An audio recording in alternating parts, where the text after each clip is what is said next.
Saya ingin berbagi kepada Anda sebuah cerita tentang seekor ular dan sebuah gergaji. Cerita ini mengandung makna yang sangat mendalam tentang apa yang akan terjadi pada hidup kita jika kita membiarkan rasa marah dan benci menguasai diri kita. Jika kita tidak bisa menahan emosi ketika kita merasa ada orang lain yang menyakiti kita. Begini kisahnya.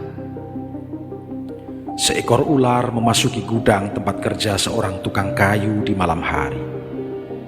Kebiasaan si tukang kayu adalah membiarkan sebagian peralatan kerjanya berserakan dan tidak merapikannya.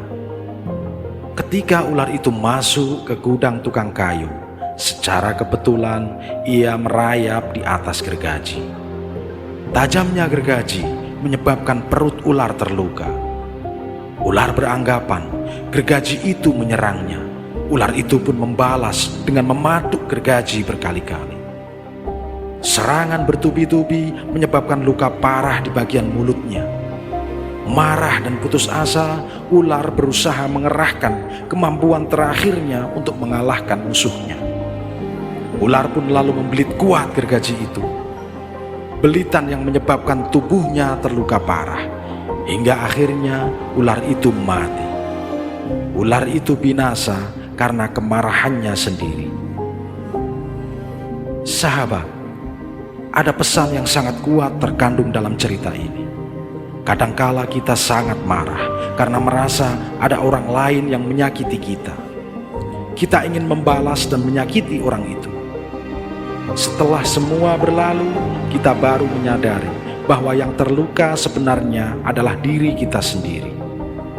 Banyak perkataan yang terucap dan tindakan yang dilakukan saat amarah menguasai. Sebanyak itu pula kita melukai diri kita sendiri.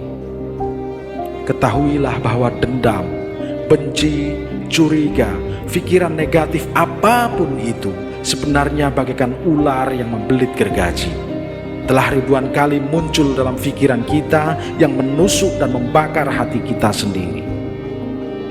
Maka lawanlah kebencian dengan cinta, karena tidak ada musuh yang tidak dapat ditaklukkan dengan cinta.